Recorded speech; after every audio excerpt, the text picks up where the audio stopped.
All right, guys, so welcome to our first resume building session. So this should be quite interesting. I hope that you'll learn a lot from it. I mean, you have a lot to gain because if you guys, so basically you'll be trained to help others design a almost perfect resume. All right, so ensure that you mute your mics because I'm getting a bit of feedback.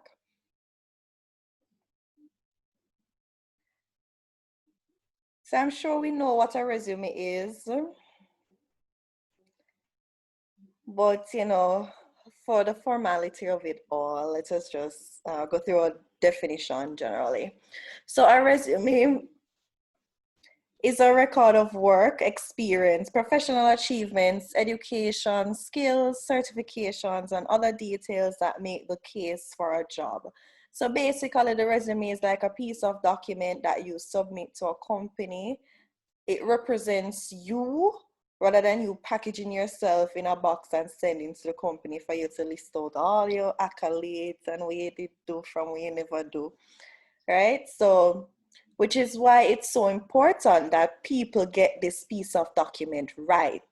You have to, because as an employer, we're not seeing the person, so we're reading this document, and if so much as a typo is on it, we're already, our subconscious mind is already kind of judging and saying, boy, if them have a little typo in them resume, them never do much proofreading and all of these things, and that is just strike one.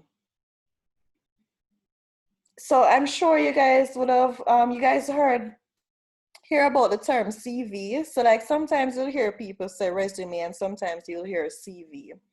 So there is a difference between the two, even though it is said that in the US and Canada, they call it resume, and in other parts of the world, like New Zealand and Australia and mostly the UK, they would call it a CV. But there is a difference. You can have a resume and a CV. The layout is different. I think for the CV, it largely focuses on your experience and stuff like that. I mean, you can do further research, but we're going to zoom into what the resume should look like because we know that in Jamaica, when we're job hunting, we send a resume, and if it is that you're looking at a job internationally, they would ask you for a CV instead of a resume. So resumes can be tailored for the specific situation that you're in, right? So there's a resume for like an internship, a college application.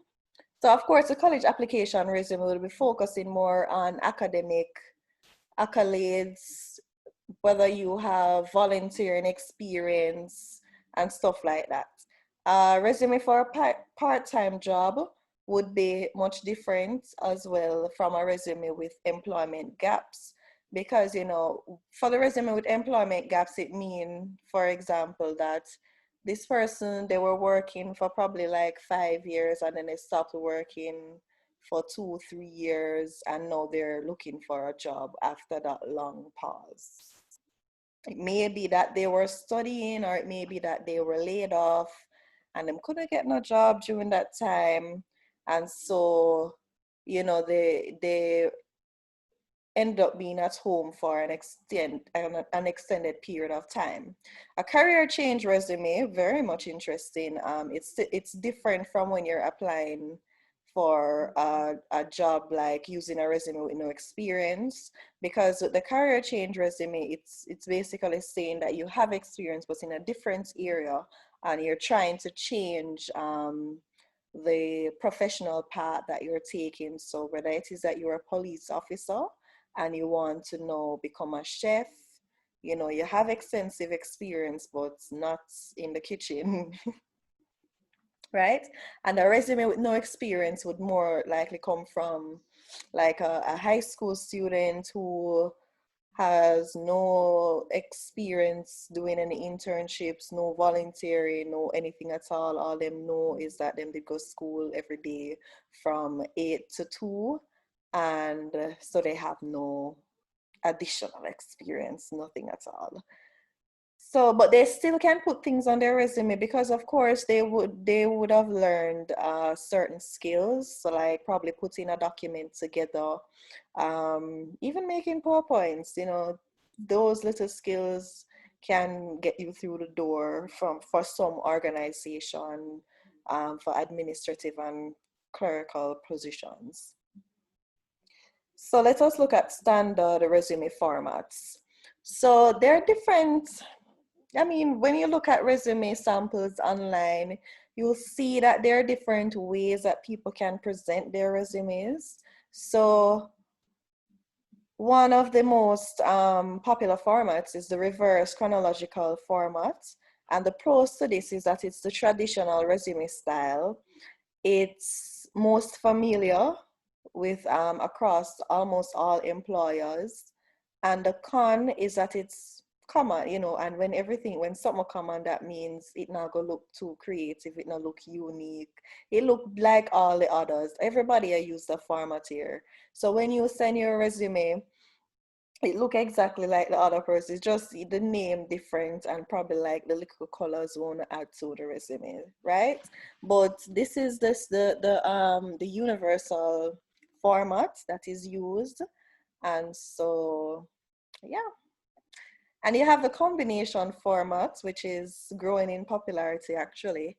The pros is that it's great for experienced professionals and career changers for highlighting transferable skills. And we'll get to what transferable skills are. And the con is that it's very uncommon, so a lot of people don't necessarily, when you look at this document, you're kind of confused because you're used to seeing something in a reverse chronological format. So yeah. Then you have the functional format, which is skills-based. The pro with that one is that, entry-level job hunters can emphasize skills over lack of experience. So this is where the resume with no experience can come in. It can take the format of a functional format, which is largely skill-based.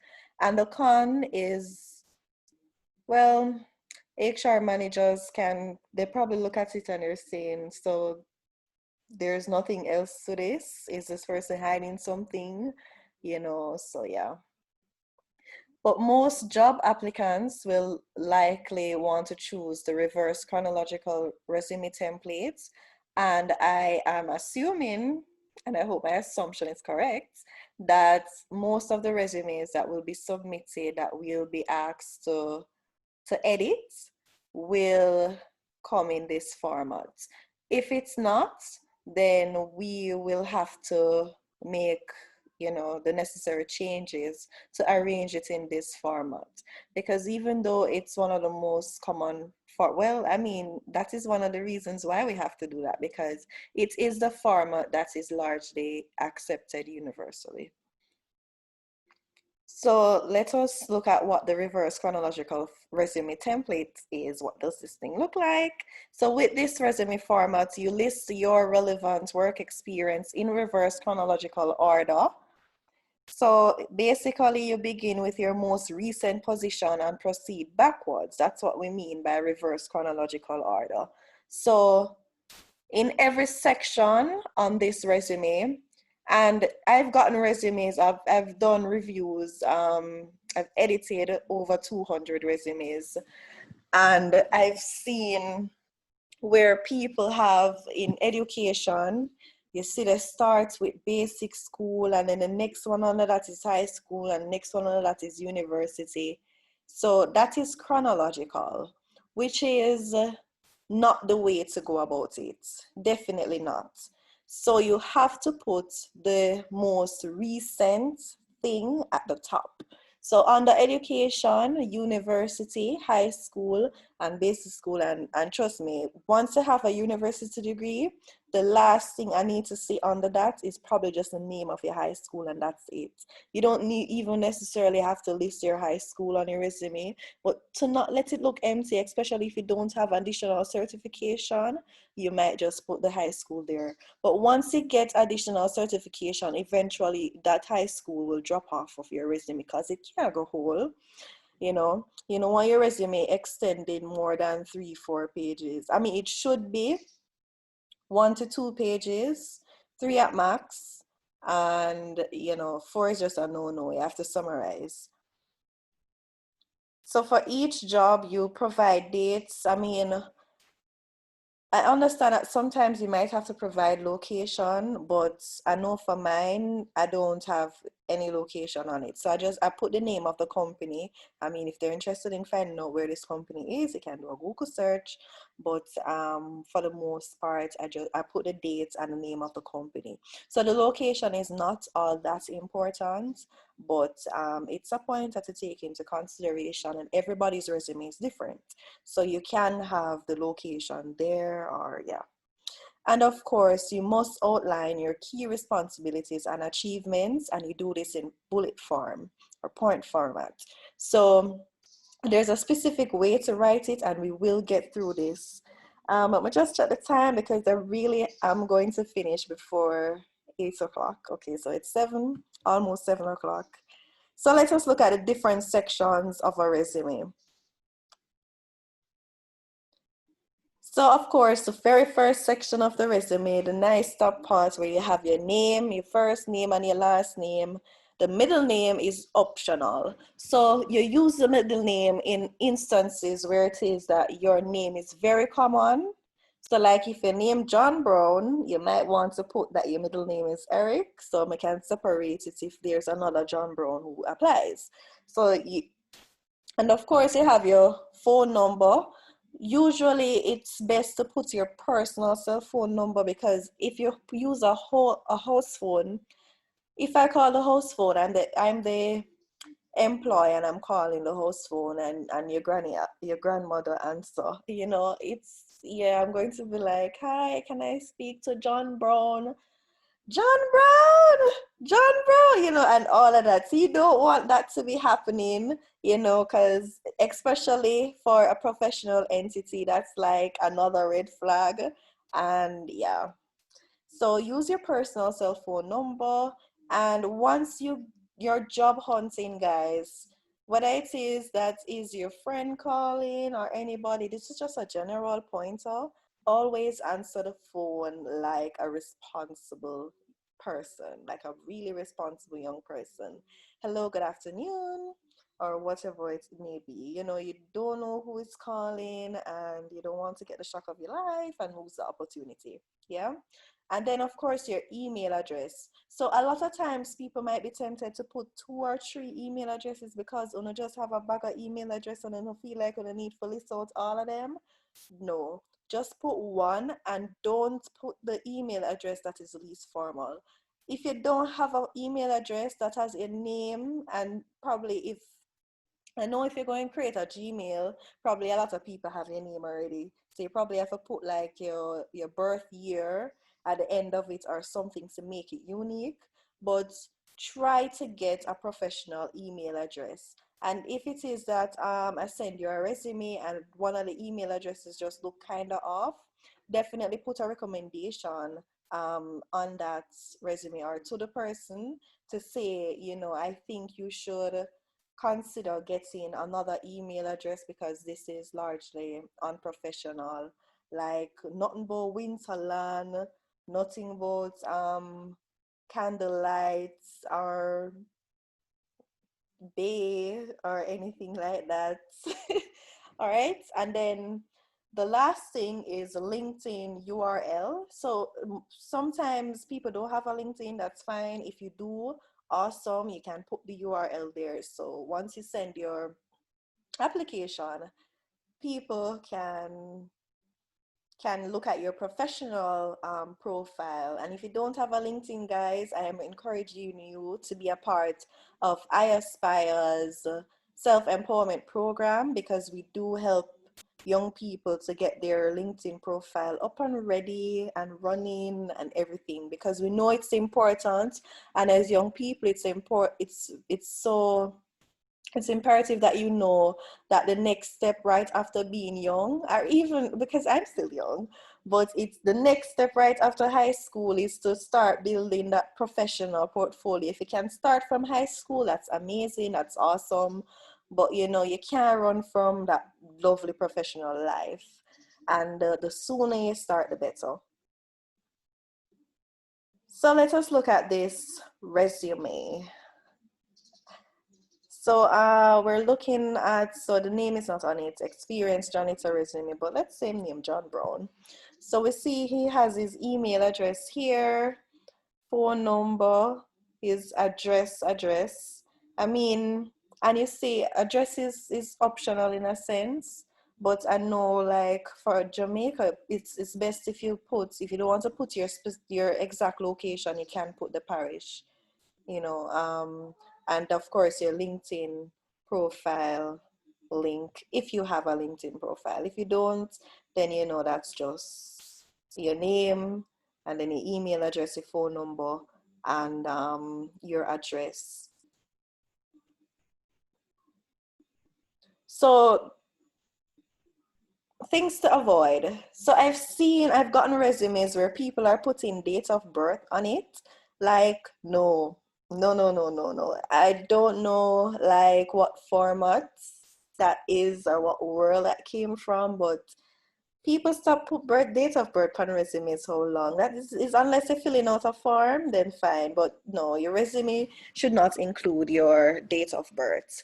So add in your date of birth. And of course, I mean, and this is an international call for concern, ageism. You know, people might say, boy, the person you're too old or the person you're too young and stuff like that, and you don't want that to be happening.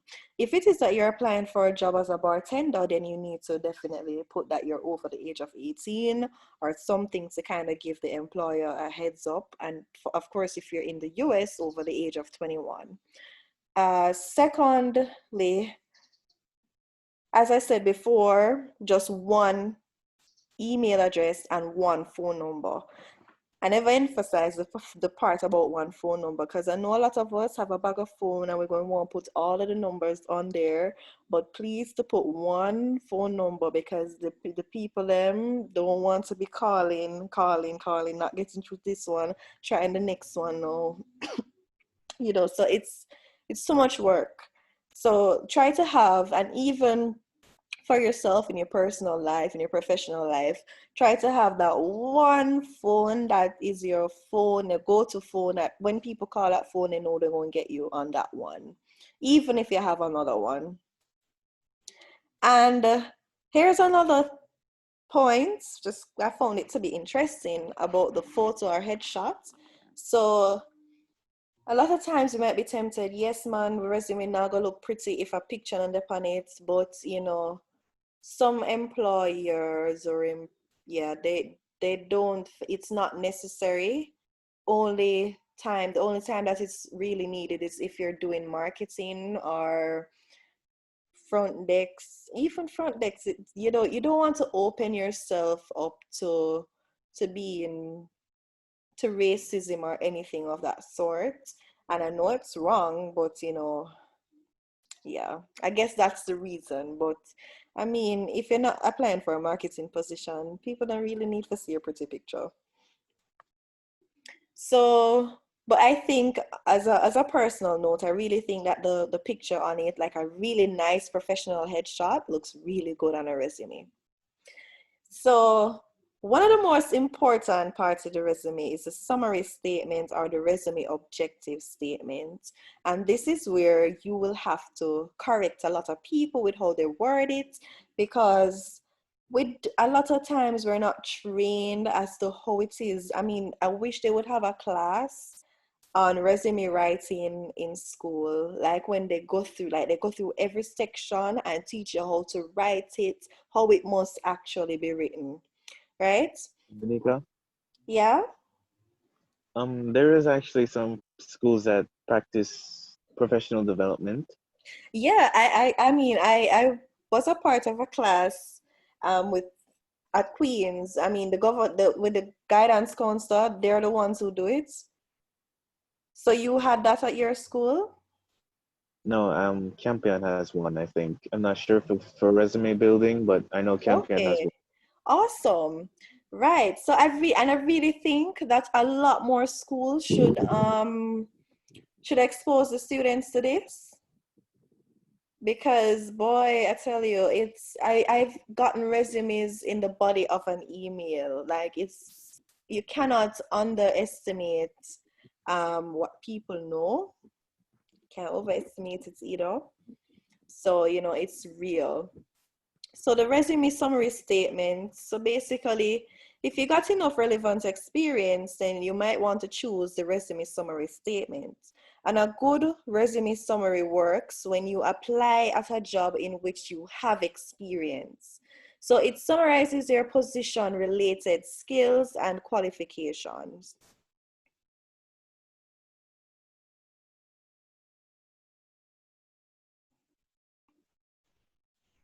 So let's take a look at how to write a professional summary. So let us look at the wrong one first. I know the right one is on top, but let us read the wrong one first. So the wrong one says, I have been a graphic designer for the last 4 years. In addition to my knowledge of various software and design programs, I also handle some tough customer accounts, and I am always able to work well under pressure, even the tightest of deadlines. I mean, it not sound bad though. It sounds good to me. But there's a specific way to write these things. I don't think you necessarily write it in the first person. That's the gist. Yeah. So the right way to write it now is, and I'm hoping that you guys can see the difference with how it's structured. So personable and dependable graphic designer with 4+ years expertise in a fast-paced global marketing firm. Achieved company best quality satisfaction rating according to internal review and brackets 99.76%. Seeking to advance career by growing with the design team or design team, yeah, design. So you guys see the difference, right? Like, it's just, it's staring us right in the face in terms of how it's structured, how it's worded. I want to add something. May Go I? ahead. I realize that it seems more professional in terms of how it's worded and structured. He's Yes. able to highlight his experiences without really telling us that he did this. He's more Mm, like he's like a third person thing what he did. right. Second. Awesome. That is so correct. And not only did he highlight his experiences, but he also highlighted his accomplishments. Realize that? Achieve company best quality satisfaction rating, and he backed it up with facts saying that this is, according to internal review.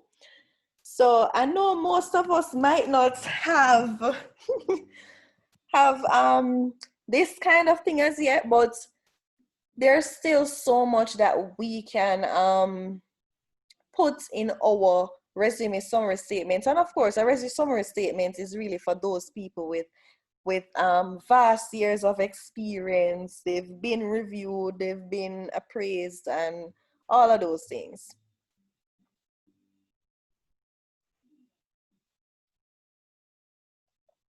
So let us look at the resume objective statements. So this is now for people who don't necessarily have as much experience. So you're like an entry-level applicant. So since you don't have the relevant experience to summarize, you'll highlight transferable skills from other areas. And I'm gonna realize I should probably put the transferable skills slide like way up top, because it's actually at the back. It's at the way at the bottom. So you'll make the case that though you don't have experience with this position, you do have experience relevant to it. And I'm sure that a lot of you can relate, where it is that you have experience relevant to a number of positions, but you've never necessarily worked at a big company like Digicel or Flow to say you can quantify and put it up and word it up nice. So let us look at the wrong statement first. I am a customer support specialist eager to become a field technician. I don't have experience in fieldwork, but past coworkers have said that I am a quick learner. I am highly motivated because I enjoy being outside for work rather than behind a desk at a cubicle. I mean, not a bad attempt. The only problem is I don't like the fact that they mentioned that, I don't have experience in fieldwork. Like, that's just telling the employer to just put down this resume and skip to the next one. But let us see what the right statement says. Diligent customer service specialist with 3+ years experience at large computer hardware company, obtained highest grades in build spec knowledge 100% and quality 97.3%, seeking to further career by growing with the BQNY team as an entry-level IT technician. Awesome.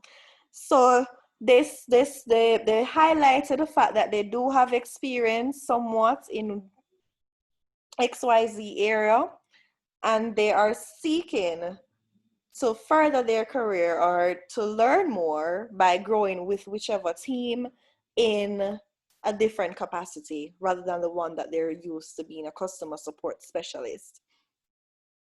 And so you'll get the resumes that you'll see almost all of the statements in first person.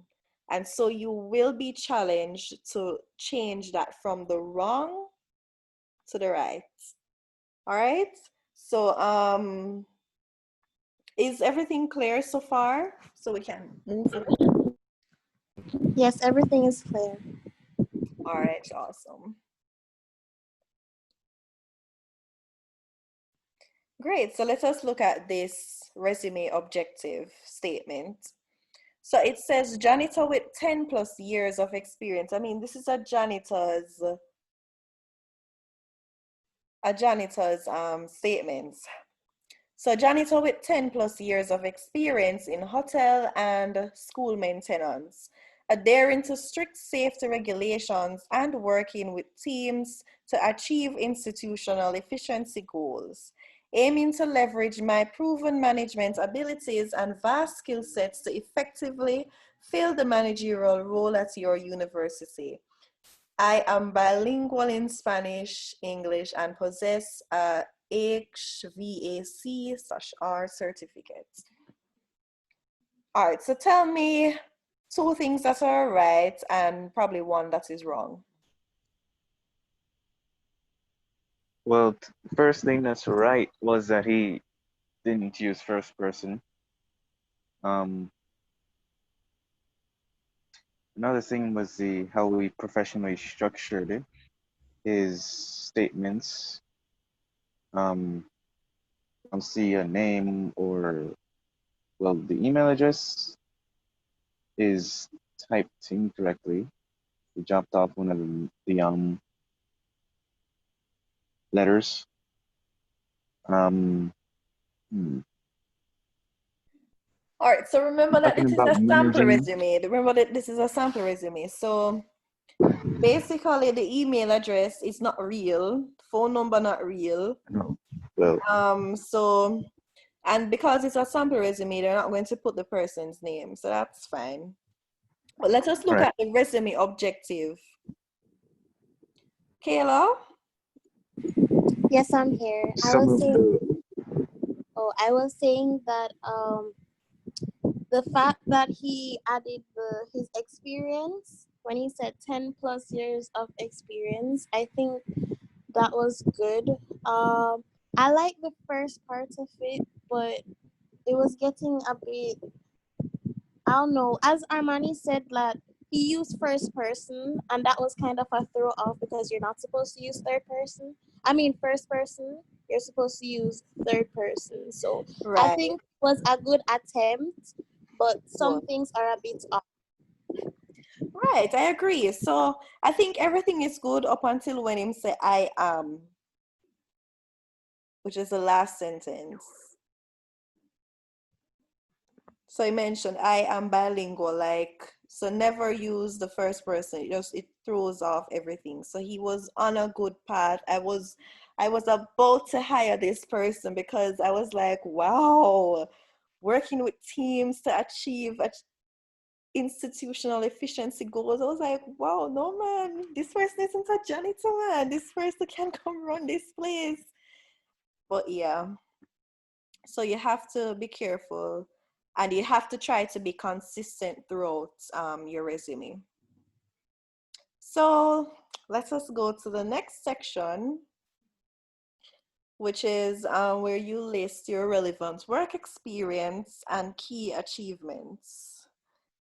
So this section of your resume, and I mean every resume is different. Some of them will say work experience, some will only have experience, some will only be listing key achievements. I mean, we just work with what we get and try to edit where we can and make suggestions and stuff like that. So the usual format with the work experience section is, you have the job title and you have the company name. So a lot of times you'll see people write company name first and then you see the job title after. No, put the job title first because that's what's going to attract the person. I'm not going to be enticed by the fact that you worked at Digicel, but I'll be enticed by the fact that you were marketing manager at somewhere, even if on a Digicel, like the title first. So the title, the company name, the dates you were employed. So you can put the month and the year only. You don't have to put the exact date. Like you don't have to say 2nd of August or 3rd of January. No, you can just put the month and the year. And you say like January 2019 to January 2020. That's the duration of the employment, or January 2020 to present. And then you put key responsibilities and the key achievements. So with key responsibilities and key achievements, you can kind of intertwine them or you can separate them. That's up to you, and of course the space that you have on the resume that you're working.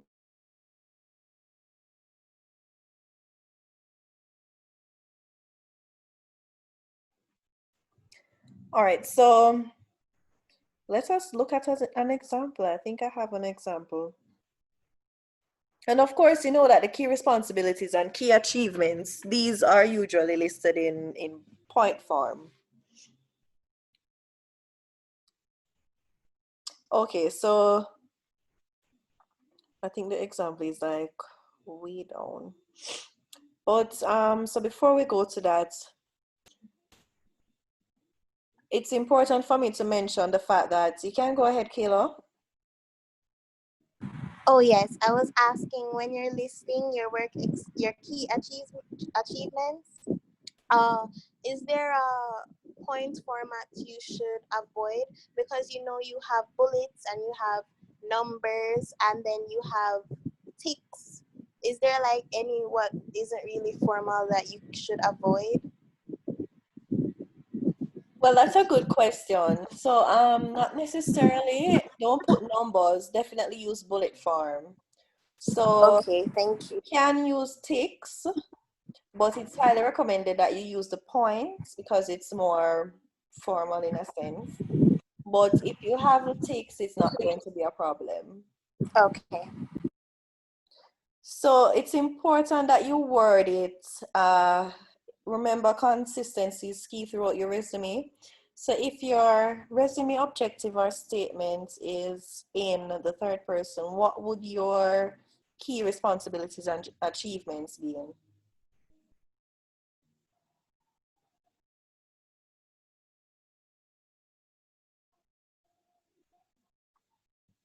Anybody?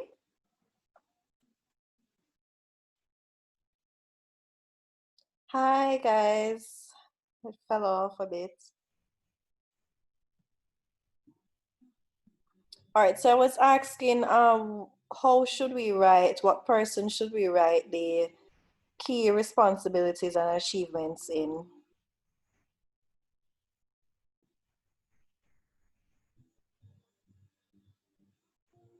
Nobody knows? Wait, can you repeat the question, please? If we write our resume objective in the third person, what person should we write the key responsibilities and achievements in? Third person? I don't know.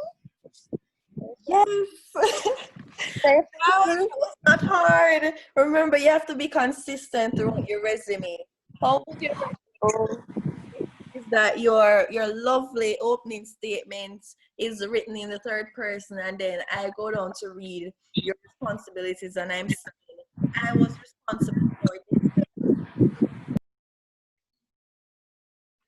So let us look at right versus wrong. Is this statement correct? no, I think it's wrong. What about this? Uh, correct? That's right. That's correct. Are we getting the gist about the resume itself? So even though Yeah. it's a document that reflects you, you're not supposed to be writing it in the first person. So let us look at this lovely example. So first, I want you to realize that the different positions are listed in the reverse chronological order, which is the format that is used most widely. So we have the position itself. So we're looking at the first one here. So Assistant Vice President Finance, yeah, and P&C Insurance Corporation. And they have the date January 2007 to present. And then they have the points. So because it's present, of course, you would understand why it is that they're writing in the present tense. So supervises month-end closings and preparation of both GAAP and STAT statements. Responsible for all communications. But you realize that even though they're writing in the present tense, they're still not saying I supervise or I am responsible. Yes. Right. Yeah, they keep it consistent. Keep it consistent. So and keep it professional as well. So there's no resume at all that should be saying I this or I that. All right. And then let's just look at the last one here. So senior, let's look at senior staff accountant at XYZ Bank again because it's a sample resume. They're going to write all of these things on it, but it's still well worded. So January 1989 to November 1996. Then you see prepare the monthly financial statements, budget variance report, fixed assets and entries, accounts payable approval, and various internal reports for upper management. Full stop. Responsible for monthly, and realize how it's worded, and it's worded so concise and efficient, and it's all encompassing. So the words, they mean so much because of course supervises mean that they were in charge of this, they oversee it and all of these things. So you don't need to pad it up and say, boy, I did run the place, I was the leader, I supervised, I oversaw, I did this, I did that. But you can just use simple sentences and ensure that you're clear and articulate. And this is what wows the employer. Excuse me. Go ahead. I just wanted to point out something. I'm not sure if you guys saw it, but for the first section of the bullets and the third one, you notice that because the person said they are working from that time to the present, they structured their sentences or their points in present tense. And if you look, as you look at the third section, the third part, you see where they said they worked up until November 1996, and they structured that Past tense. in past tense. So Yes, just that's a good point. Thank you so much for highlighting that. And they even did that for the second one as well, where assistant controller they use managed, coordinated, and restructured, so past tense, because that they're done with that position, but this is what they're doing now, so it would be in the present tense. That's a good point, because you will get resumes and you have to pay attention. I love the fact that you were paying such keen attention.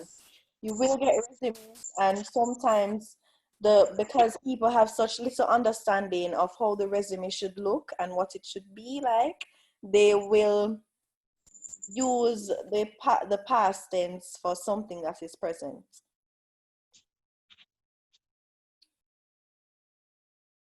Oh, go ahead. Somebody just raise their hand. Hey, Lenika, there's something I'm unsure about. Okay. Should I go Uh, back? I've realized that the examples that we've been looking at, I've been seeing many abbreviations, a lot of them, and I haven't been seeing the wording for any of them. So I'm curious if that's really acceptable in resumes, What? considering that they might not know what all of these abbreviations mean. Me, right. You are correct. You are correct. So the reason why they would probably get away with some abbreviations is because if you're applying to an accounting firm, more than likely they would know what GAAP means. I don't know what that means because I do the sciences, but anybody with some knowledge of finance who works in insurance, they would understand what that means. So this is where you tailor the resume to where you're applying to. So if you're applying, if you're somebody from insurance and you're applying for a job to work with a school, then, or as a teacher, then you'd have to expound and say what these mean, because it's not the corporate world again where they would understand what MD and A means and stuff like that. So you are correct. In most instances, try to not use abbreviations, but if it's a discipline where the abbreviation is used widely and people from that discipline will be able to recognize it, then you can get away with it. Okay, I understand. excuse me, just to add, even with the abbreviations, if you're going to use the abbreviation, you can write out what it means and then you put the abbreviations in the bracket. Yes, that is true. All right, so education. So this section now, it's a bit tricky. So the right resume education order is to place your highest degree first. So let's say you have a master's degree, then you put the master's degree first, and then you put the bachelor's under it, and then you put high school diploma, and you don't need to put you graduate from prep school or anything like that, or primary school. Nobody cares that you got all A's in GSAT. No.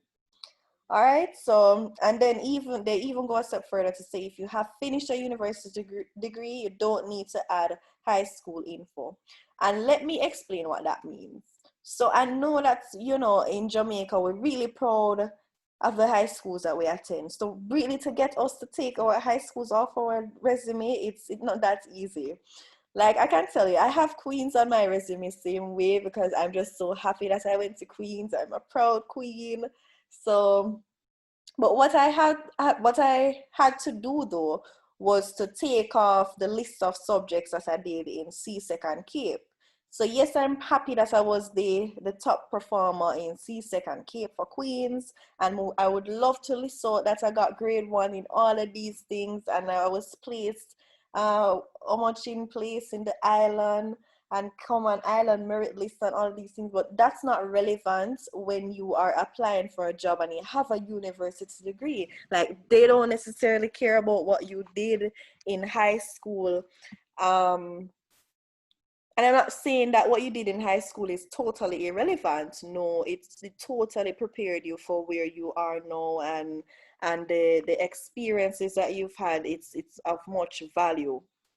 But the higher you go, and you'll get resumes from university students, and this is why I'm telling you this, so you can, if you see a university student, a university graduate, and they have the degree listed, and then below the degree then put them high school, and then them have a long list of subjects, like, I kid you not, they use bullet points and put the 10 subjects that them sit with the grade beside it. Just delete all of that, because it's not relevant to the resume once your degree is on it. All right. And of course, when you're in high school, if you're a high school student, you don't have your degree as yet, you need to list those subjects and list the grades. This the subject areas that you're most competent in, and find a very nice professional way to articulate that, so people can see that and stuff like that. Please put your mics and get some feedback.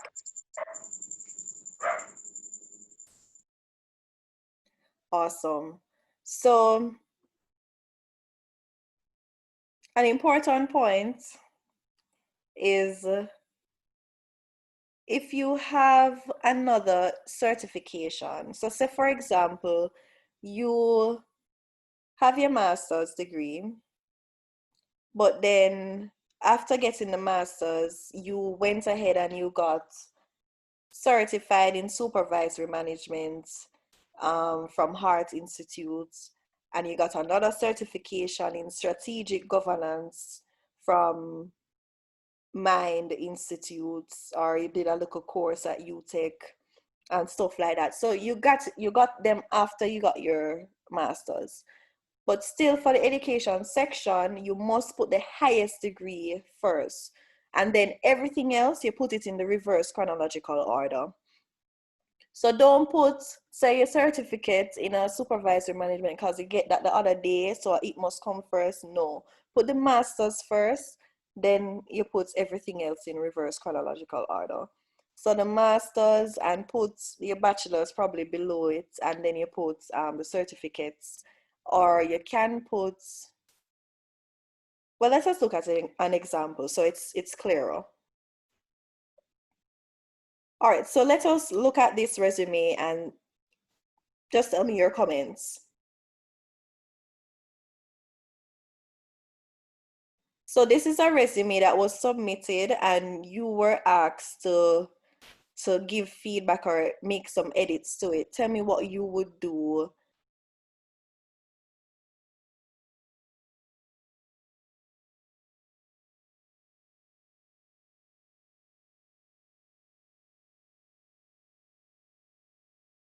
All right, Moya, you can go ahead. Good night. Well, first I would change the order that the person has the education in. I would put the master's first, then the bachelor's, then the designation. And you said that they don't really need to have the address? No, man, the address can stay. It's optional. Oh, okay. Yeah, man. So if them have the address, don't remove it. Let it stay. So and I don't want you to think your address isn't important. It is. In fact, I don't think you can submit a resume without the address. It's just that you don't have to put it as detailed as it is here if you don't want to.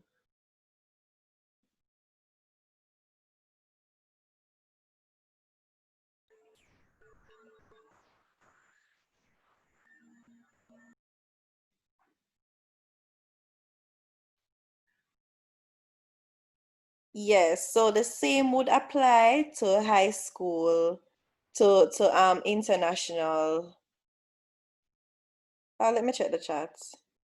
Overseas college. Okay, no. If you're doing a college application, it's definitely different. So what I'm talking about is professional resumes.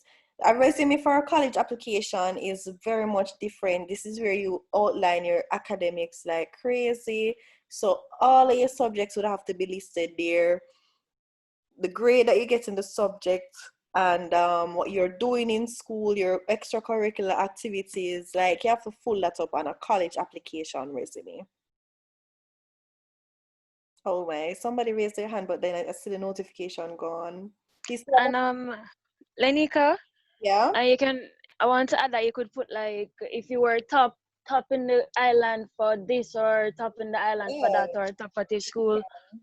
So that would come under a section called achievements.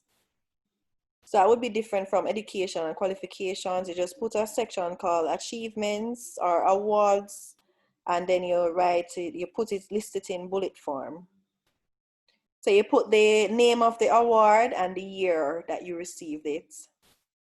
2 people raise their hands. You guys can go. Okay, excuse me, Miss Leneka.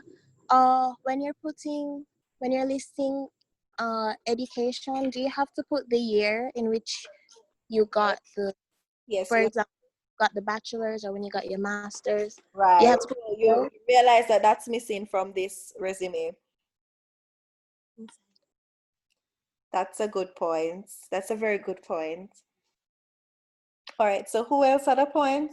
Somebody else raised their hand. Yes, Lenika. I remember earlier when you were telling us about ageism and why we shouldn't include our date of birth on the resume because of that. Yes. Here in Jamaica now, couldn't us including our address be a similar situation? I mean, couldn't Well, it's people the be same judging reason us why, based on where we live? yes, you are correct. And it's the same reason why I said to you that you can just put the parish. So if it's Clarendon, Jamaica, put Clarendon, Jamaica. So if you don't want to put the exact address, and that's the reason why I actually said this.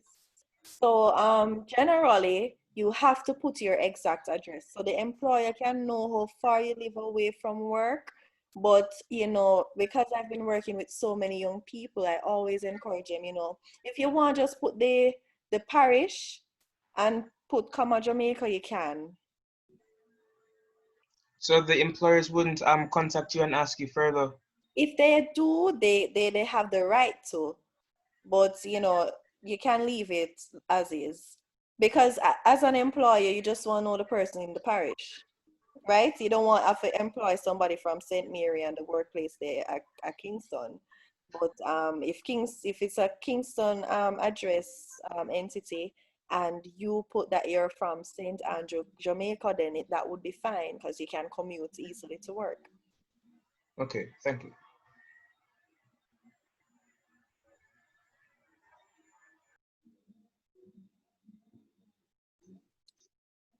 Excuse me? Hi. Are you hearing me? Yeah, I'm hearing you. Okay, I'm actually learning a lot, and I'm so glad like I can apply this to my own resume because I'm like comparing this with what the things you're saying now with my own resume, and I see that I've made a lot of mistakes. So like this session really helped me. Oh, you're welcome. All right, so what skills to put on a resume? I hope this is where the transferable skills are detailed. Yes, all right, so finally reach. So transferable skills. So these are skills that even if you have no experience and never work a day in your life, these are skills that can actually get you through the door. These are skills that you should put on your resume. And don't put them if you don't have them. Be honest with yourself. All right. So communication skills. And of course, these include social skills, nonverbal communication, listening skills, and interpersonal skills. So, I mean, if you're good at public speaking, or say you're not good at public speaking, but you're good at making PowerPoint, and your PowerPoints can communicate different messages and stuff like that, maybe graphics or anything along those lines, then make it clear that it's non-verbal communication skills that you have. So, and then you have technical skills, so that is knowledge required to perform specific tasks like computer skills. So you'll often see people write on the resumes that they're competent in Microsoft Word and Excel and PowerPoint. Even me, I put that on my resume because people want to know your technical skills. Are you good at this? I know a lot of people, I've worked with so many people and I've seen where I asked them to put together a Word document, and you can see that all they know how to do is to go into Word and type. They don't know how to bold, they don't know how to format, they don't know how to use bullet points, because it's one thing to open Word and type. You have to know how to make the document look presentable, organize the documents and stuff like that. And if somebody gives you a task to do, you have to ensure that your work is a best representation of you, your skill sets, your competencies. So if they're supposed to ever recommend you for something, they will have high recommendation. And of course, job specific skills, so particular skill sets that are relevant to that position that you're applying for. Leadership and management skills. So I'm sure that a lot of you would be experienced where that is concerned, where you're involved in some club or society. You have an experience as a leader. You've been leading your peers and stuff like that as a prefect or anything along that line. Critical thinking skills, so ability to make your own decision, own thoughts. You take initiative taking is so important. Includes, and you can also have analytical skills, which is very good, because analytical skills are one of those top tier skills. You have organizational skills, so if you have a knack for planning, organizing, and seeing initiatives through. Transferable skills, so for career changers, you might have skills that you can carry over, and some of these skills, or all of these skills, are actually transferable skills. So the fact that I can use a computer as a customer service agent means that if I'm switching careers and I'm going to be I'm going to be a lawyer or a paralegal, then all the better. The same computer skills that I had, I can use that in my new job as a paralegal to put documents together and stuff like that. All I need now is just a little legal knowledge to make the thing sell off.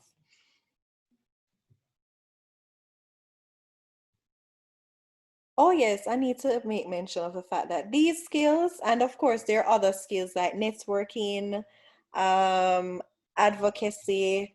I mean, if you have any other skills, you can mention them as well. But you understand the line that we're going down as it regards to skills. So I see people put, I mean, social media management is a skill now, yes. But people will put, don't put your hobbies as a skill. One example would be, I see people put reading. The fact that you're applying means that you must can read. You read the adverts. So skills are more high level competencies that people would list on their resumes.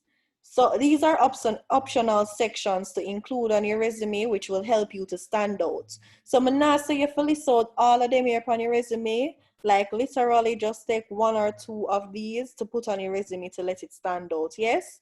So if you're going to have internship experience and certification and awards, please don't bother to put hobbies and interests and all of these other things.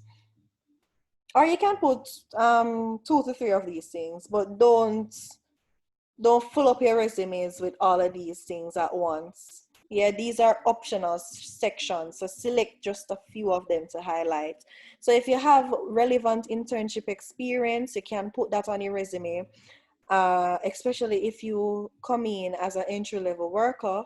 You know, it's good to highlight the fact that you have that experience. So hobbies and interests, you can put that on your resume. You know, I don't have it on mine because I tailor mine to be strictly professional. So I do have volunteer work on my resume, and I have certificates and awards. I have languages because I speak a little French. I need to do more French though, but yeah.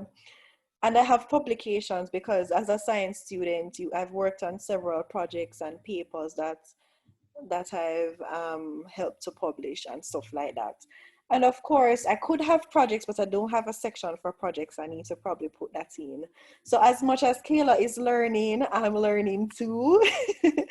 So yeah, you learn as you go along with resume building and putting your resume together, you know, and this is why I think it's so important that they try to include it in the curriculum somewhere so that students can learn how to put together a resume. So this here is a lovely resume example. It's a sample.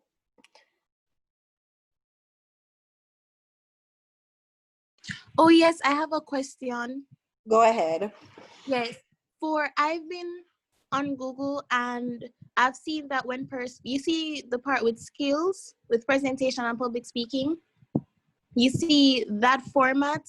I read on Google that it's a big no. It isn't professional. Is that true? With how she has it laid out here, Yeah, as well as how she did languages. yes, it is a big no because you realize that creativity and problem solving, she has only 4 blocks punched in, which means that she's not necessarily all that competent in this area. Mm-mm. So,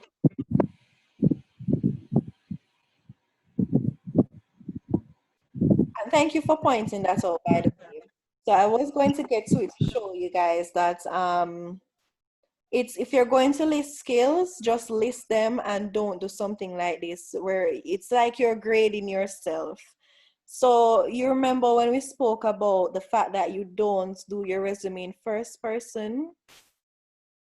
If this is third person, who is the one who did this grading, who did this evaluation to say that written and oral communication skills is a 4 out of 5? Get me? So just list the skills down and don't assign a grade to it or evaluate yourself to say I'm a bit more competent in this area rather than I am in this area. So let us see how she outlined her resume. Oh wow. So God, what do you guys think about the Instagram handle instead of the LinkedIn? I was just I going to point. think Oh, I'm sorry. I was thinking that Instagram will be a little bit too inappropriate. Right? All right, yes. What do you guys think about her resume summary or resume statement up top? We don't like that. My communication. She used we. I mean, it's not bad that she used we. I like it. And she used my. Okay, yeah, good point. Other than that, it's good. It's good. Yeah, it's good. It's good for what it is. I mean, we're not going to get everything perfect, but I don't think it's so bad. I like how she worded it. Yes. Very positive, and it sounds like, you know, a team player type of person. Yes, and her email address is very professional. Awesome, nice. Yeah, I love how she used pictures Yeah, for the phone and stuff like that. And you realize that for her address, she only put the well, in Jamaica, Megan. this is the parish, the state or the city. Lenika, Yes, is putting her Instagram handle really that bad? I mean, I've seen some professional Instagram pages before, it and depends. Yeah, I mean, I don't think it's that bad. Clearly, she has Jane that door, so it might be a really lovely professional looking Instagram handle. But Mhm. there's some traditional employers who would put down the resume and just keep Probably somebody that's not it, from right. like So you have not to from the remember that community. millennials are not necessarily the ones hiring. So while we as millennials might say our Instagram can look as professional as, we have to respect the fact that it's really LinkedIn that is the only professional site that is acceptable. Okay. All right, so work experience intern architect sounds good. The Yeah, firm I love sounds the good. points. Points The are good. dates are good as well. Yeah, and I love Your that she past put tense, achievement slash task. that's not bad. Yeah, Down man. there is not. I think it's sectioned really good, and I love the outline, and the design isn't so confusing either. It's really neatly done and stuff, nicely done. Very Yeah, it's very presentable. organized. Yeah, The masters to right. So she has a mask. highlight the abbreviation UCL. Not sure what that means, Yeah, but they might know what it means in terms of the context. yeah, Spatial dynamics. Okay. Oh, that's okay. Okay, she has a year. That's not bad. All right, that's good. yes. So for languages, no, this is actually acceptable. Who can tell me Acceptable. why this would be acceptable for languages rather than for skills? Yes, I definitely understand how that could be acceptable, because based on the amount of blocks that she ticks there, the company will Level. know whether they can bring her to people on their behalf and so forth. Yes. And the fact that it's showing competence level in the language, of course, she would know what languages she's most competent in. You don't want to lie and say languages and just put English, Danish, German, and Spanish. Are we supposed to assume that you're competent in all of these four languages in terms of reading, writing, listening, I interpreting, mean, have like some but people like to say, sorry for the intrusion. yeah, man, continue. Some people like to say like highly fluent or partially fluent. So they measure So how you much. can, yeah, you can do a measure or you can do it like this, which is it's accept, but you have to differentiate which ones you're highly competent and fluent in rather than so like Spanish, no, clearly she probably just know a few Spanish words and stuff like that.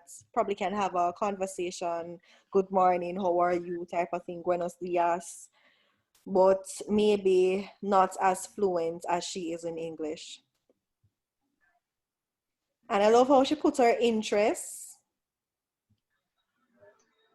in block style, yes. And this is good use of space, excellent use of space for a resume. So points to take into consideration.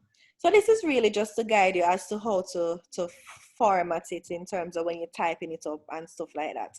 So the standard format, so there are certain fonts that are acceptable and some that are not.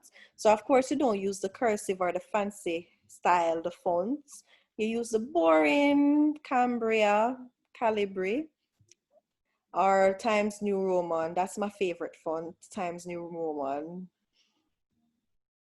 And of course, the size is important. So you use single spacing for the most part, especially the fact that you want to conserve space. So you don't want to use double spacing for, for make your resume go extend to 4 pages. And the font size, you have to make sure that it's readable. So you're not going to use 10. I would recommend using 12, like just use 12. Don't use 11, 12. And you can increase the size to 14 for the section titles, and you can write your name in 16. And you use bold text for the titled areas. So like education, you would bold education, and you will bold, what else you would bold? Work experience and sections like those. And yeah, this is just some more pointers to kind of guide you as to which fonts to use.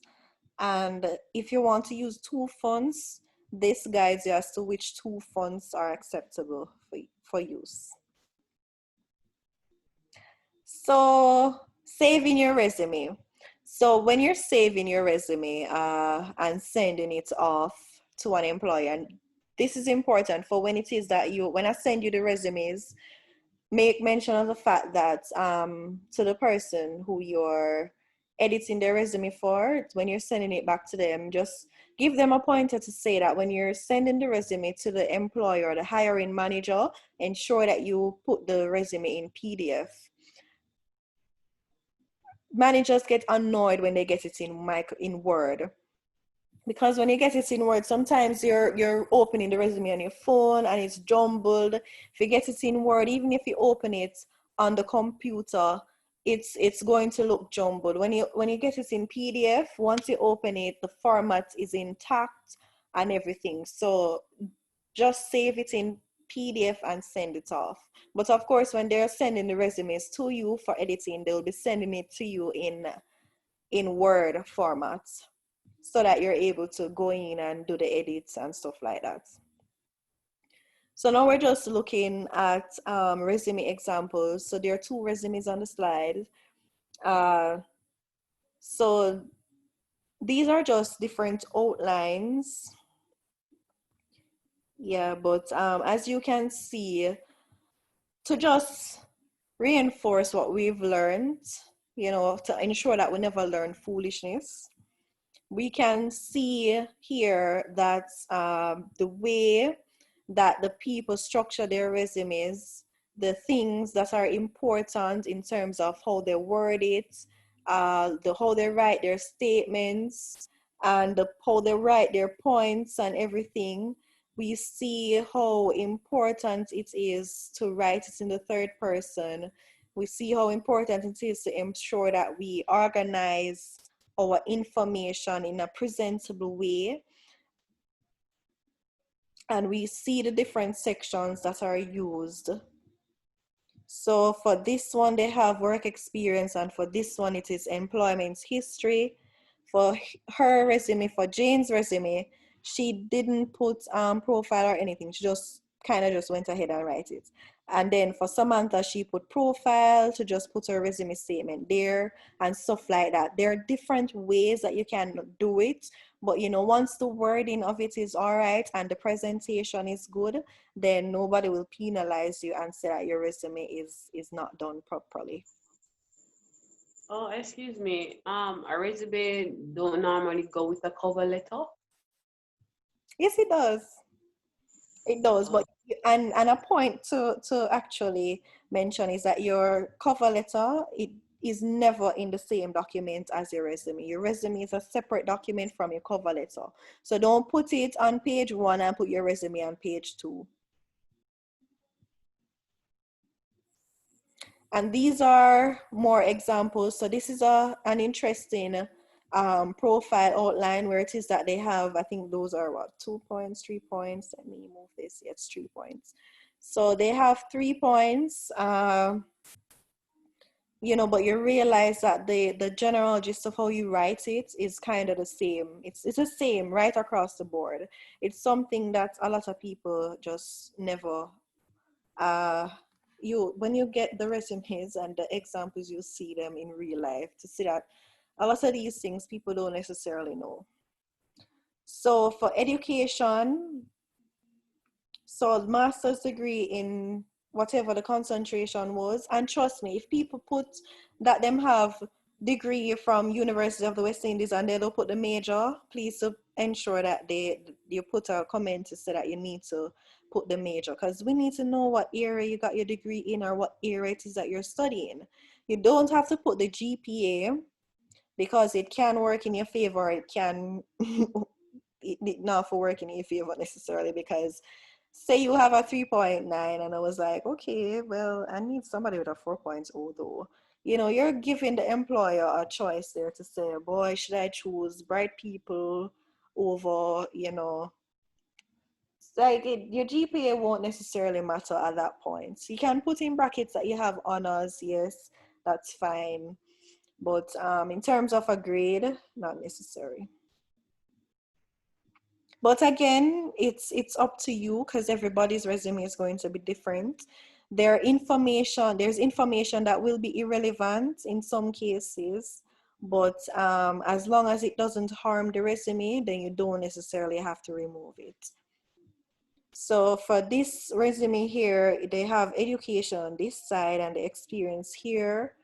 I don't like the fact that the education it don't look like it relevant at all, you know, when you put it on this taskbar and it look all smaller than the experience, you know, but so maybe I would change how this is done in a sense. I would keep the skills to this side and the award can stay. I like the award, but the education, definitely I put it in the mainstream of things. So resume design. And let me check the time because I promise you guys, oh Lord, it's 2 minutes to 8, but this is the last section, guys. This is the last section. I know we're kind of tired and stuff. My bedtime is like 8:30. So I am definitely going to make it to bed on time. So let us look at resume design. So look at these guys. Them are not pretty, them pretty, don't it?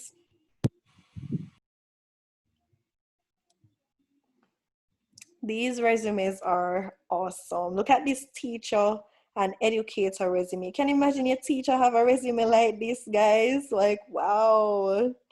Very, very nice and creative. So these, Very cute. yeah, these outlines are nice, efficient use of space. If you try to do everything, you know, I mean, you can do this in Word, yeah? If you know to use Word, good. And Word has templates and stuff like that. So I'm going to come out of this screen and I'm going to go into my other screen to show you. All right, so this is canva.com. What I'll do is, well, everybody who is in the session now, let me look. Yeah, get the names. All right, great. So drop your email addresses in the WhatsApp group so I can send you the link to this website. So you guys can choose from templates like these. So let me click on a template. Which template do I want to click on?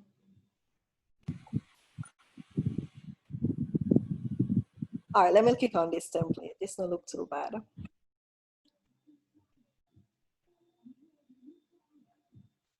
Okay, Kayla, your hand is raised.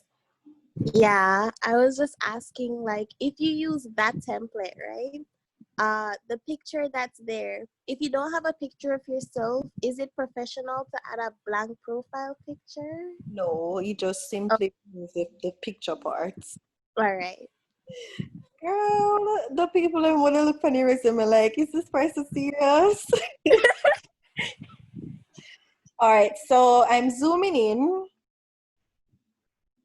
Or let me see, 100%. Okay, yeah, so 100% can work.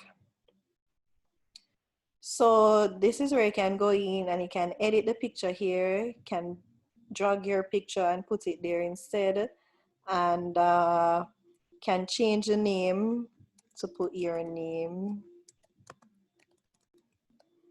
And the position. So say you want to be marketing manager. And then your personal background. You can change the name as well. Like, I don't necessarily like personal background. I probably would use profile instead. And what is wrong with these templates? First person, she keeps saying. Right. See, yes. So this is why again, you can't necessarily send people to go online and use the templates that are there, because sometimes the templates themselves are not accurate. So then now she can put Kayla, what is your profile? Wait, what? Right. So you get the gist. So this is an example. I mean, when I send you guys the link, maybe you guys can even create it's free to create a profile on this website. And when I send you guys the resumes, maybe you can do a design for the person or anything at all that you want to do. And then, oh yeah, let me just show you how to export the document. So to download, you just go here, and then you can download in PDF format and stuff. The only downside is that once you edit their resume and save it in this format, then for future use, they won't necessarily get to edit their resume. They'll have to probably recreate one. Well, that is fine. To get a lovely style like this, yeah. And there are other websites online that you can use. And for me, I actually use the templates provided by Word. So Microsoft Word has built-in templates that you can use. You can just Google resume templates, or you can use regular Microsoft Word and just play around with the colors. There's no problem in that, because one thing I must caution you guys about is don't overdo the decorations. Don't overdo it. Remember that the resume is a professional document. One color alone, and that's it. Just one color or two colors at most, and that's it. The words should remain in black, and the fonts, the recommended fonts should be used. All right, Kayla, go ahead. Yes, I was going to say I love how the colors coordinate with each other. They don't have like red, blue, green. It's like coordinating. Coordinated, yeah. Yeah. Because you don't want it to be distracting or confusing. All right, so this is the end of the presentation. And big up to Zeti.com for providing me with those pointers. So yeah, I'll actually send you guys the PowerPoint via email as well. And along with your email addresses, just type out your full names so I can add it to the Leneka, certificates.